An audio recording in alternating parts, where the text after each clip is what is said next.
The Buried Giant, Chapter 5.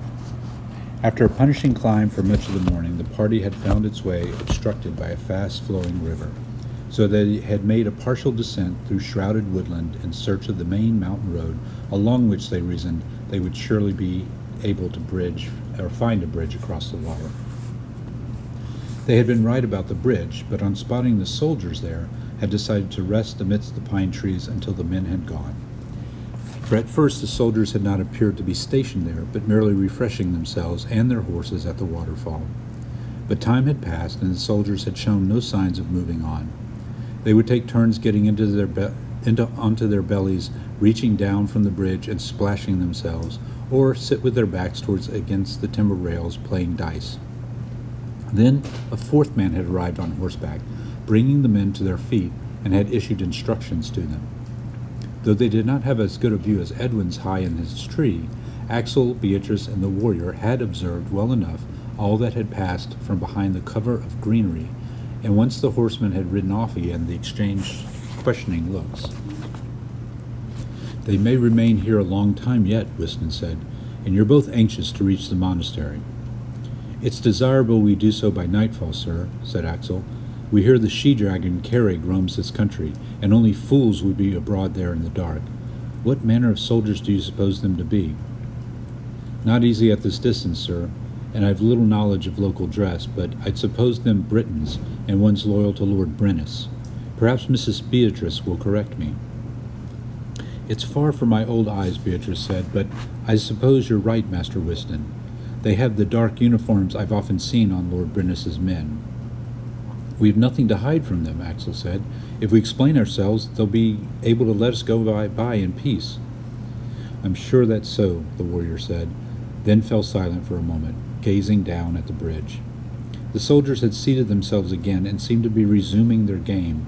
"Even so," he went on, "if we're to cross the bridge under their gazes, let me propose this much. Master Axel, you and Miss Beatrice will lead the way and talk wisely to the men. The boy can bring the mare behind you, and I'll walk beside him, my jaw slack like a fool's, my eyes wandering loosely. You must tell the soldiers I'm a mute and a half-wit, and the boy and I are brothers, lent you in place of debts owed to you. I'll hide this sword and belt deep in the horse's back. Should they find it, you must claim it as your own." "Is such a play really necessary, Master Whiston?" Beatrice asked.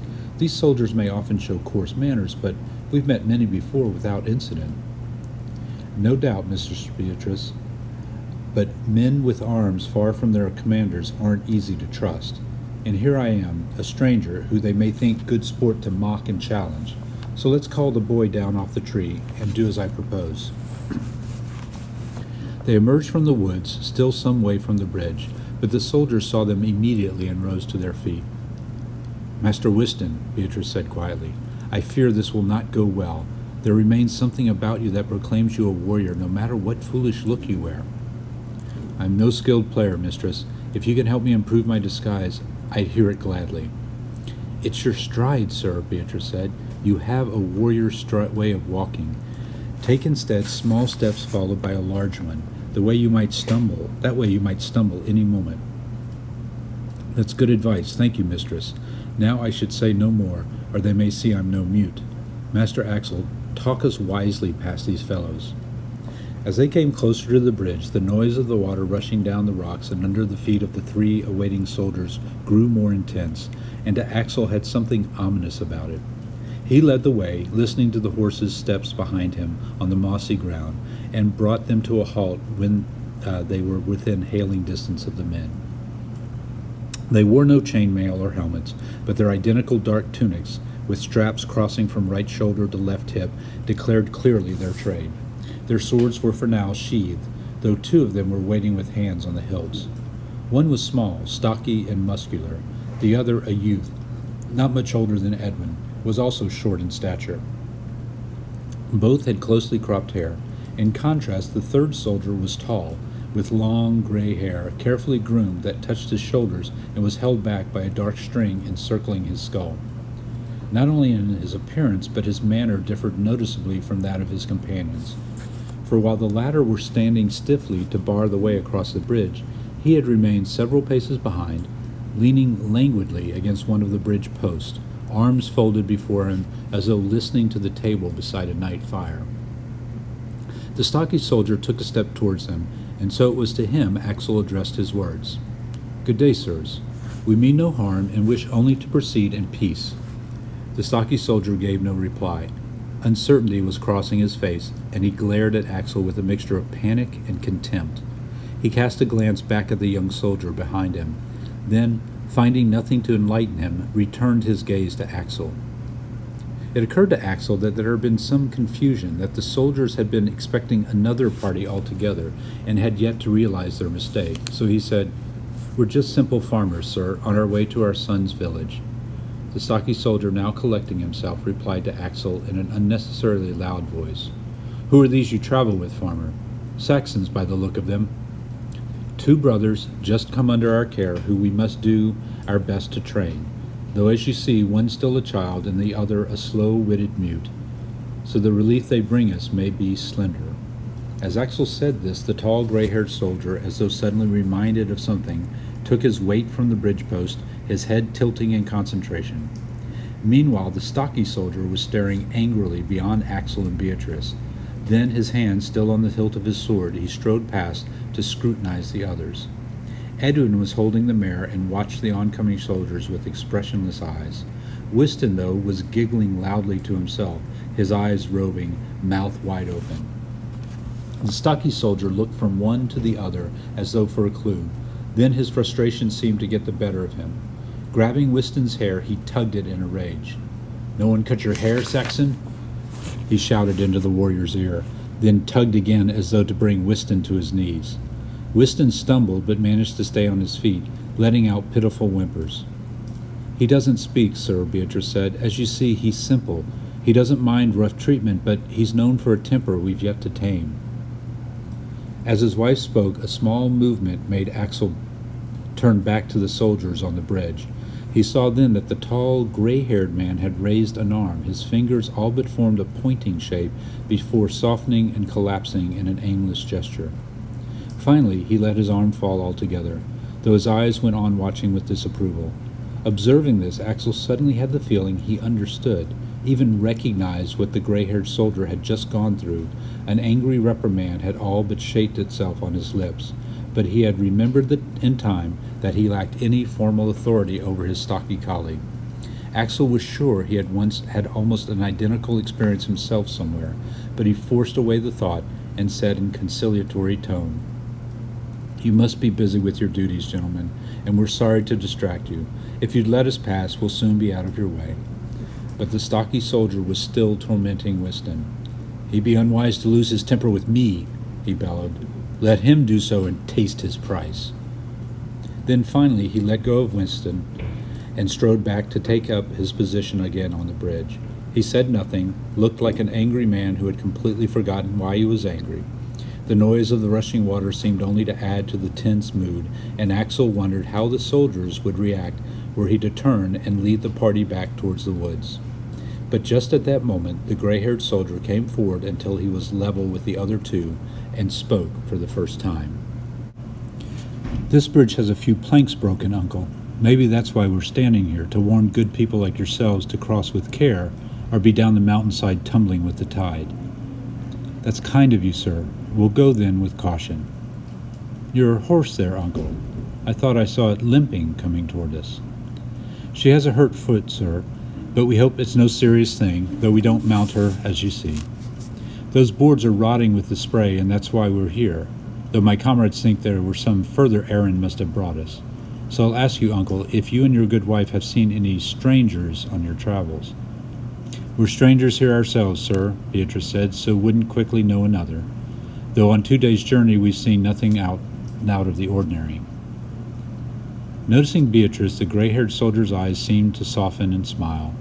"A long walk for a woman of your years to make it to her son's village, mistress. Wouldn't you rather be living there with him, where he can see you to suit your comforts each day, instead of having you walk like this, unsheltered from the road's dangers?" "I wish it right enough, sir, and when we see him, my husband and I will talk to him of it. But then, it's a long time since we saw him, and we can't help wonder how he'll receive us." The gray-haired soldier went on regarding her gently. "It may be, mistress," he said, "you've not a thing to worry about. I'm myself far from my mother and father, and not seen them in a long while. Perhaps harsh words were said once, who knows? But if they came to find me tomorrow, having walked hard distance as you've doing now, do you doubt that I'd receive them with my heart breaking with joy? I don't know the kind of man your son is, mistress, but I'd wager he's not so different to me, and there'll be happy tears no sooner than when he first sees you." "You're kind to say so, sir," Beatrice said. "I suppose you're right, and my husband and I have often said as much, but it's a comfort to hear it said, and from a son far from home at that.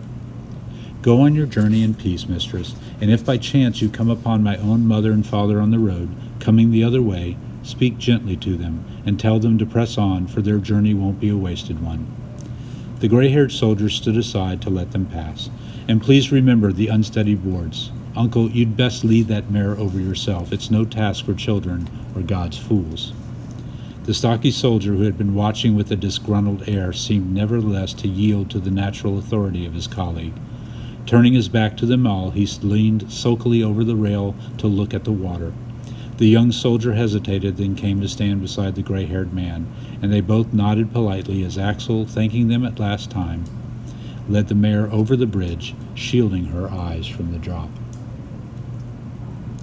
Once the soldiers and the bridge were no longer in sight, Whiston stopped and suggested they leave the main road to follow a narrow path rising up into the mountains. "I've always had an instinct for my way through a forest," he said, "and I feel sure this path will allow us to cut a large corner. Besides, we'll be much safer away from a road such as this, well traveled by soldiers and bandits."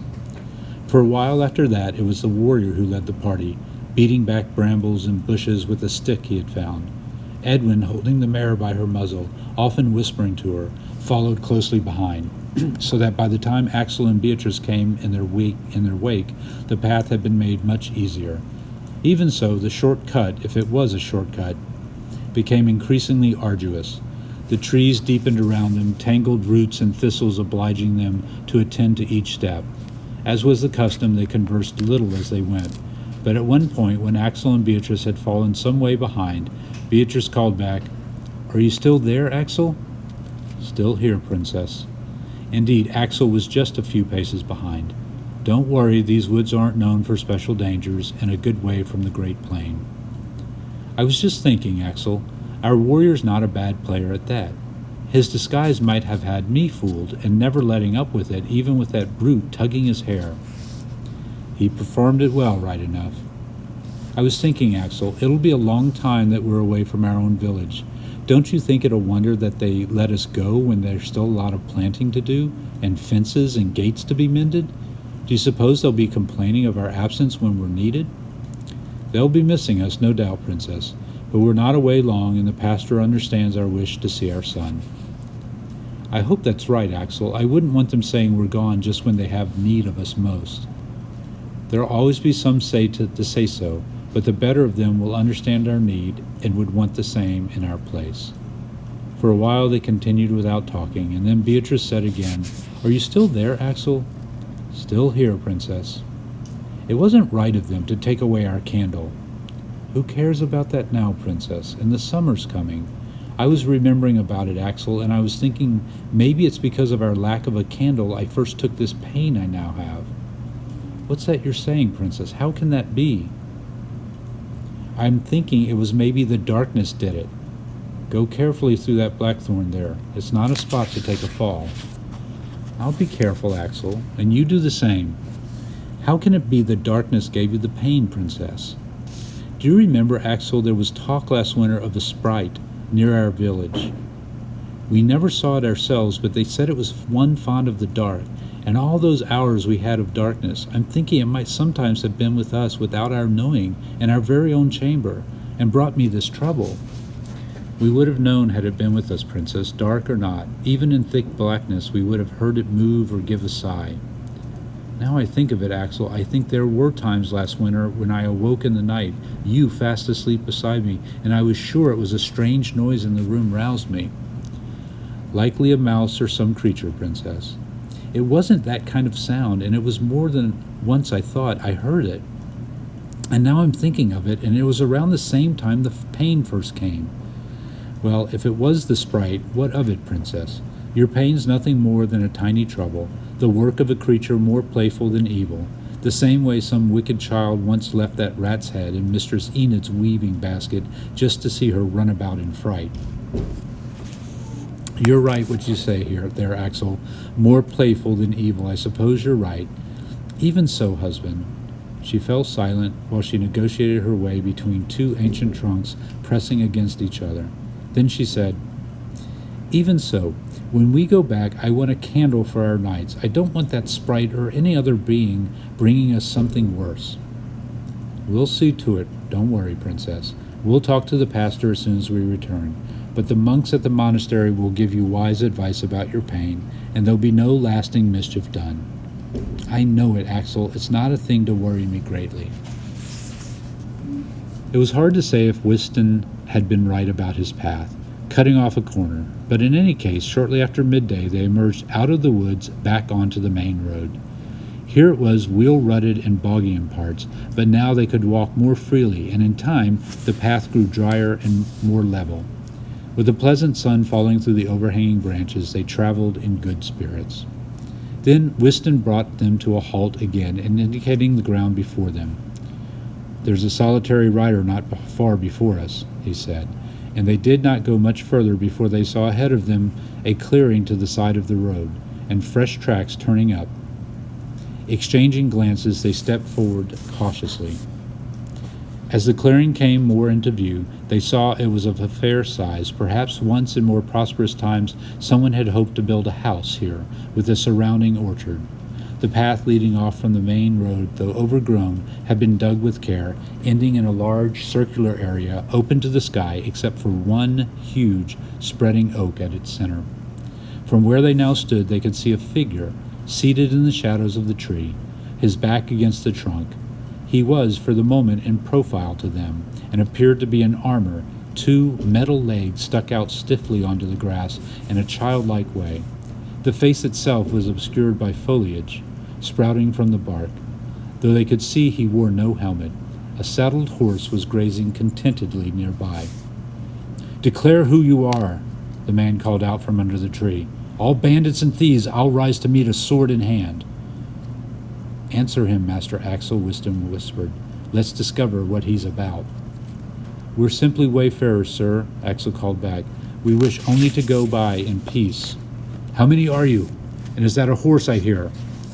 "A limping one, sir. Otherwise we were four, my wife and I being elderly Britons, and with us a beardless boy and a half-wit mute lately given us by their Saxon kin." "Then come over here to me, my friends. I have bread here to share, and you must be longed for rest, and I do for your company, as I do for your company." "Shall we go to him, Axel?" Beatrice asked. "I say we do," Wystan said before Axel could respond. "He's no danger to us and sounds a man of decent years. All the same, let's perform our drama as before. I'll once more affect a slack jaw and foolish eyes." "But this man is armored and armed, sir," Beatrice said. "Are you certain your own weapon is ready enough, packed on a horse amidst blankets and honeypots?" "It's well my sword's hidden from suspicious eyes, mistress, and I'll soon find enough when I need it. I'll find it soon enough when I need it. Young Edwin will hold the rein and see that the mare doesn't stray too far from me." "Come forth, friends," the stranger shouted, not adjusting his rigid pose. "No harm will come to you. I'm a knight and a Briton too. Armed, it's true, but come closer and you'll see I'm just a whiskery old fool. This sword and armor I carry only out of duty to my king, the great and beloved Arthur. Now many years in heaven, and it's almost as long surely since I drew in anger. My old battle horse, Horace, you see him there. He's had to suffer the burden of all this metal. Look at him, his legs bowed, back sunk. Oh, I know how much he suffers each time I mount. But he has a great heart, my horse, and I know he'd have it no other way. We'll travel like this in full armor in the name of our great king, and we'll do it till neither one of us can take another step. Come, friends, don't fear me." They turned into the clearing, and as they approached the oak, Axel saw that indeed the knight was no threatening figure. He appeared to be very tall, but beneath his armor, Axel supposed him thin if wiry. His armor was frayed and rusted, though no doubt he had done all he could to preserve it. His tunic, once white, showed repeated mending. The face protruding from the armor was kindly and creased. Above it, several long strands of snowy hair fluttered from an otherwise bald head. He might have been a sorry sight, fixed to the ground, legs splayed before him, except that the sun, falling through the branches above him, was now dappling him in patterns in light and shade that made him look almost like one enthroned. Poor Horace missed his breakfast this morning, for we were on rocky ground when we awoke. Then I was so keen to press all morning, and I admit it, in an ill temper. I wouldn't let him stop. His step grows slower, and I know his tricks. I know them well enough by now, and would have none of it.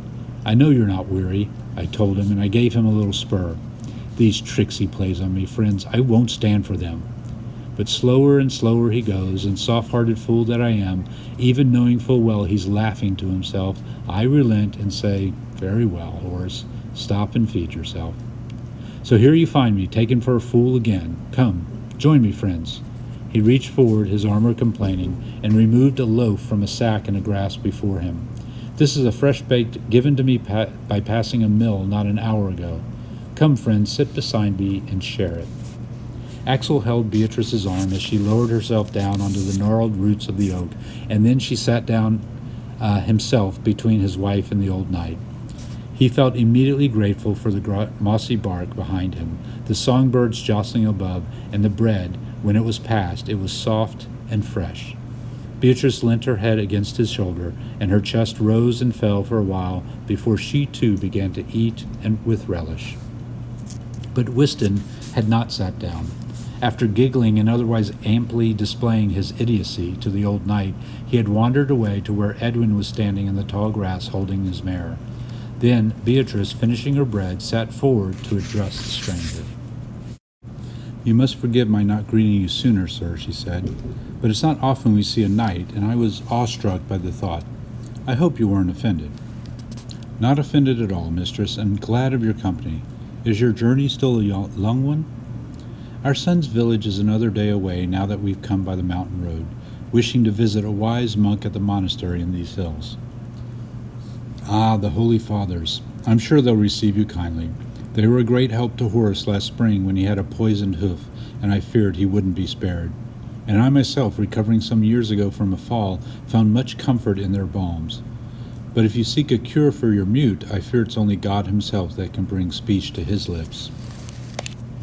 The knight had said this, glancing toward Wystan, only to find the latter walking towards him. The foolish look vanished from his features. Allow me to then surprise you, sir, he said. Speech is restored to me. The old knight started, then, armor creaking, twisted round to glare inquiringly at Axel. Don't blame my friends, Sir Knight, Wystan said. They were only doing as I begged them.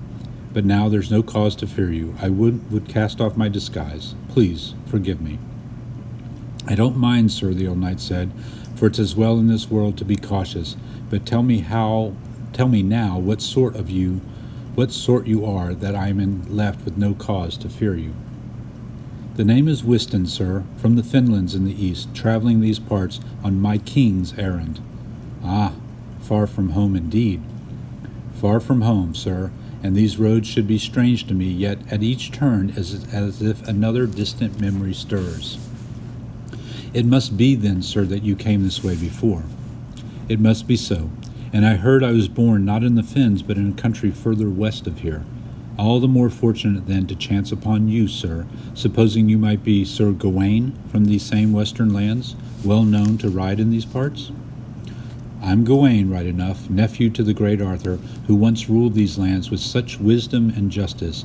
I was settled many years in the west, but these days Horace and I travel where we may. If my hours were my own, I'd ride west this very day and breathe the air of that country. But I'm obliged to complete my errand and hurry back with news of it.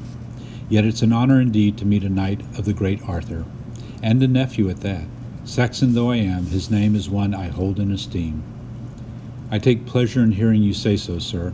Sir Gawain, with my speech so miraculously restored, I would ask a small question of you. Ask freely. This gentleman now sits beside you. He's the good Master Axel. a farmer from a Christian village 2 days away, a man of familiar years to yourself, Sir Gawain. I ask you, now, turn and look carefully at him. Is his face one you've seen before, though a long time ago?" "Good heavens, Master Wystan!" Beatrice, who Axel thought had fallen asleep, was leaning forward again. "What is this you ask?" "I mean no harm, mistress," Sir Gawain, being from the west country. "I fancy he might have glimpsed your husband in days past. What harm's in it?" "Master Wystan," Axel said, "I've seen you look strangely at me from time to time since our first meeting, and waited for some account of it. What is it you believe me to be?" Wystan, who had been standing over there where they were sitting, 3 abreast beneath the great oak, now crouched down onto his heels. Perhaps he had done so to appear less challenging, but to Axel it was almost as if the warrior was wishing to scrutinize their faces more closely.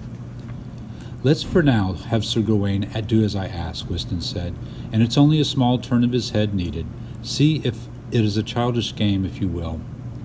I beg you, sir, look at this man beside you, and say if you've ever seen him in days past."